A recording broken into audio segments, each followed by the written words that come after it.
आज हम करेंगे warrant of arrest. Last videos में हमने ये देखा था कि जो समन है वो कैसे समन के बारे में किया था। अब ये है वारंट ऑफ अरेस्ट। अगर किसी पर्सन को अरेस्ट करना है तो सारा वो जो डॉक्यूमेंट है, जैसे हमने नोटिस समन्स के बारे में पढ़ा था, तो ये बताता है कि वारंट ऑफ अरेस्ट मतलब कि आपको अरेस्ट करने के लिए आपके पास डॉक्यूमेंट्री, आपके पास अथॉरिटी है पुलिस ऑफिसर के पास, आप उसको दिखा के उसको अरेस्ट कर सकते हो, आपके पास रिटर्न में परमिशन होती है। ठीक है। सेक्शन 72 हमें वारंट की बताता है कि वारंट कैसे होंगे। मतलब जैसे हमने नोटिस समन्स किए थे कि वो डुप्लीकेट फॉर्म में होंगे, रिटर्न में होंगे, सील ऑफ द कोर्ट होगी, तो वैसे ही बताता है 72।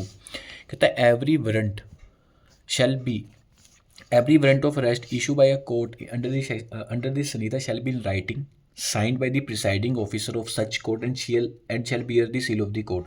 यहाँ पर डुप्लीकेट फॉर्म नहीं है, याद रखना। ये प्री में क्वेश्चन आया था कि जो वारंट ऑफ अरेस्ट होंगे वो राइटिंग में होंगे, रिटर्न में होंगे। ठीक है। सील ऑफ द कोर्ट होगी और साइंड होगी प्रिसाइडिंग ऑफिसर, जुडिशियल मैजिस्ट्रेट या किसी भी जो कर रहा है उसे। Subsection 2, every such warrant shall remain in a force until it is cancelled by the court which issued it और until it is executed। तो ये ड्यूरेशन बताता है। ये भी क्वेश्चन आया था कि जो वारंट ऑफ अरेस्ट है ना, उनकी ड्यूरेशन क्या है, वो कब तक उसकी जो वैलिडिटी होगी, कब तक होगी, जब तक जो कोर्ट इशू नहीं, जिसने इशू किया है वो कैंसिल नहीं कर देती या उसको एग्जीक्यूट नहीं करते, जब तक रहेंगे।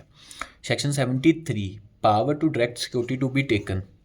तो ये कहता है कि भाई अगर ये थोड़ा लेंथी में जाएगा।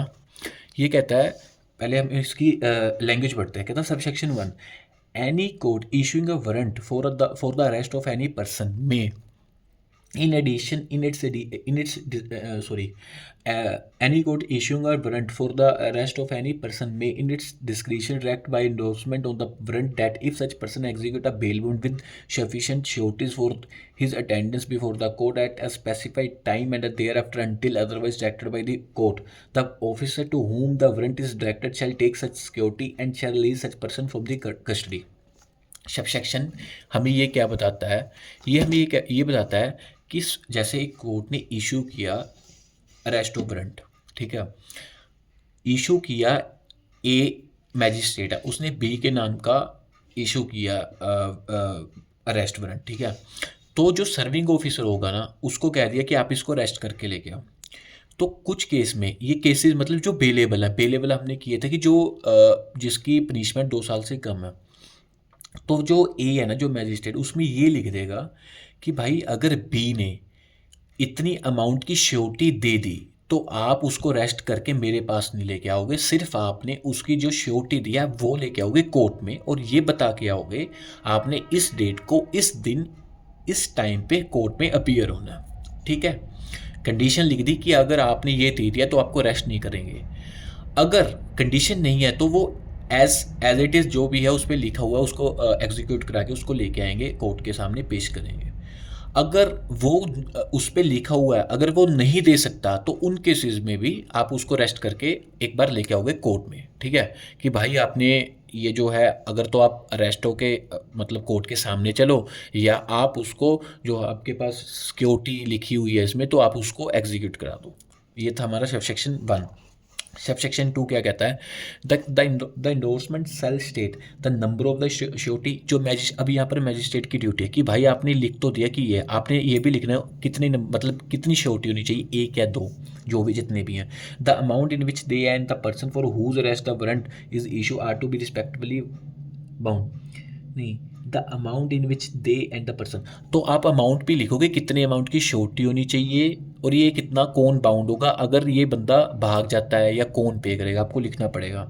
The time at which he is to attend before the court, आपको टाइम लिखना पड़ेगा, वो कब उसको कोर्ट में जो उसकी डेट ऑफ हियरिंग आएगी, ये आपको लिखना पड़ेगा।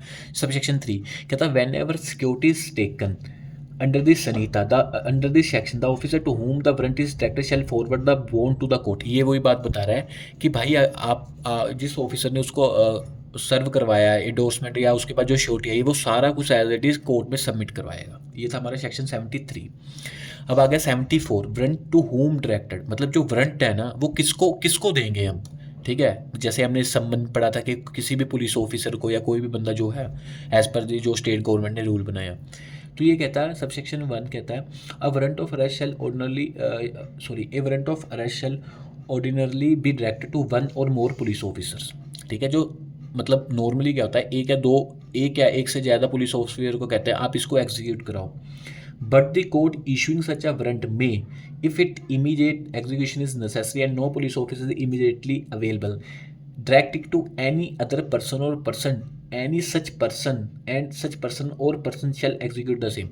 ये कहता है कि आप सबसे पहले तो जो वारंट ऑफ अरेस्ट है किसी पुलिस ऑफिसर को कहोगे कि आप इसको एग्जीक्यूट करा के हमारे पास लेके आओ, अगर उनको इमीडिएट कोई ऐसी मतलब इमीडिएटली आपको चाहिए कि इसको एग्जीक्यूट होना है और पुलिस ऑफिसर वहाँ अवेलेबल नहीं है, तो उन केस में आप किसी भी बंदे को कह सकते हो और वो जो बंदा होगा मतलब जो रूल्स होंगे उसको ही वो डायरेक्ट करेंगे, तो वो जो बंदा उसको एग्जीक्यूट करा के कोर्ट को वापस करेगा, रिपोर्ट देगा कि मैंने एग्जीक्यूट करवा दी है या नहीं हुई, जो भी होगा।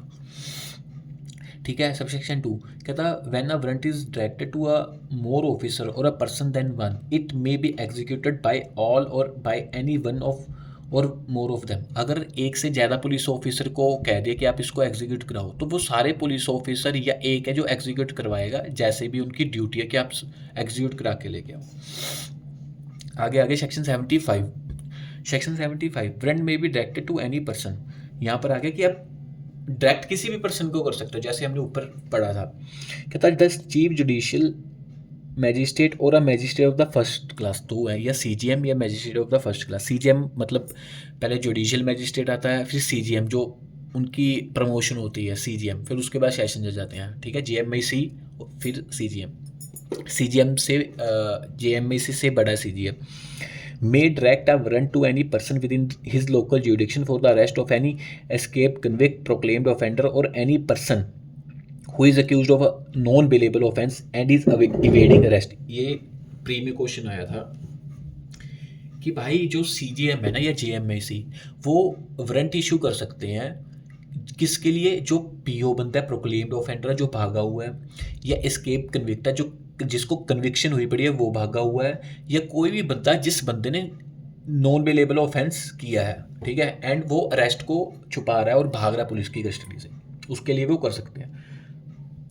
Subsection 2 such person shall acknowledge in writing the receipt of the warrant and shall execute it if the person for whose arrest it was issued is in or enter in any land or other property under his charge।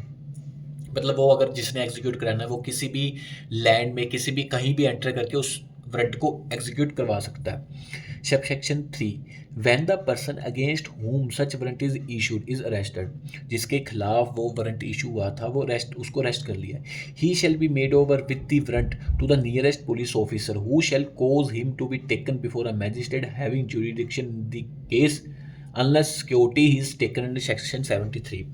ये कहता है कि भाई आपने warrant issue करवा लिया, execute करवा लिया, सपोज करो बियॉन्ड ज्यूरिडिक्शन कराया, तो आप जो वहाँ का पुलिस ऑफिसर होगा ना जल्द से जल्द इमीडिएटली उस कोर्ट में लेके जाएगा जिसके पास ज्यूरिडिक्शन है। ये नहीं है कि अगर आपको पंजाब से इशू हुआ हरियाणा में, आप उसको पहले हरियाणा उस पर जुडिशियल मैजिस्ट्रेट के सामने अपीयर करोगे, देन आप यहाँ लेके आओगे। ये नहीं है कि आप 24 घंटे से ज़्यादा उसको कस्टडी में रख रहे हो। ठीक है, ये वो वाला कंसेप्ट आ गया जो 57 CRPC में था, 2022 आर्टिकल में है ये सब ना, कि आप 24 आवर्स के ज़्यादा उसके कस्टडी नहीं रख सकते, तो ये चीज़ है। नेक्स्ट आ गया 76 warrant directed to a police officer, कि आप पुलिस ऑफिसर को करते हो कि आप उसको एग्जीक्यूट करवाओ। A warrant direct to any police officer may also be execute by any police officer whose name is endorse upon the warrant by the police officer to whom it is directed endorse. मतलब अगर मैंने ए ने magistrate ने B को कर दिया तो B या आगे एंडोर्स कर सकता है सी को, तो वो आपने एग्जीक्यूट करवाना है बी या सी ने। ठीक है, तो ये वो कह रहा था।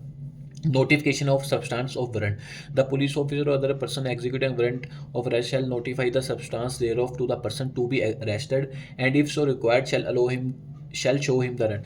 कि जिसको कह दे कि आपने इसको वारंट को एग्जीक्यूट कराना है, तो वो जो उसका सारा मतलब जो है उसके एलिगेशन है, क्या लिखा है, आपको क्यों कर रहा है, तो वो जिसको आप अरेस्ट करने जा रहे हो आप उसको दिखाओगे भी और आप उसको बताओगे भी कि भाई आपके अगेंस्ट ये है, आपको इसलिए हम अरेस्ट कर रहे हैं। नेक्स्ट आ गया सेक्शन 78 ये कहता है person arrested to be brought before court without delay, ये वही बात होगी कि आपने अरेस्ट कर लिया तो भाई आप उसको जल्दी से जल्दी without any delay you have to produce the accused before the magistrate. मतलब यहाँ पुलिस को बता रहे हैं कि आपको जल्दी से जल्दी उसको अपीयर करवाना। कह रहा the police officer or other person, the police officer or other person executing a warrant of arrest shall subject to the provision of section 73 as to security। मतलब अगर आपने सिक्योरिटी ले ली, ठीक है, वहाँ पर इंडोर्समेंट जुडिशियल मैजिस्ट्रेट ने कर दी तो आपको कोई दिक्कत नहीं है, क्योंकि आपने तो बेल बॉन्ड देनी है, वहाँ पर आपके पास तो अक्यूज नहीं आएगा। अगर वो चीज़ ना इस पे आई या वो सिक्योरिटी वाला ना सीन इसमें आया तो कहता without unnecessary delay bring the person arrested before the court before which he is required by law to produce such person. तो आप बिना देरी के आप उस बंदे को लेके आओगे और उस मैजिस्ट्रेट के सामने पेश करोगे। provided that such delay shall not in any case exceed 24 hours exclusive of the time necessary for the journey from the place of the arrest to the magistrate court। मतलब आप 24 घंटे से ज़्यादा का टाइम नहीं ले सकते, हाँ, लेकिन अगर आपका जो आप जहाँ से वो बंदे को पकड़ा और जहाँ पर आपने पेश करना है तो वो टाइम नहीं गिना जाएगा, मतलब जर्नी का टाइम। बाकी 24 घंटे के आपको अंदर उसको अपीयर करना पड़ेगा, उसको प्रोड्यूस करना पड़ेगा। ये था हमारे सेक्शन 78।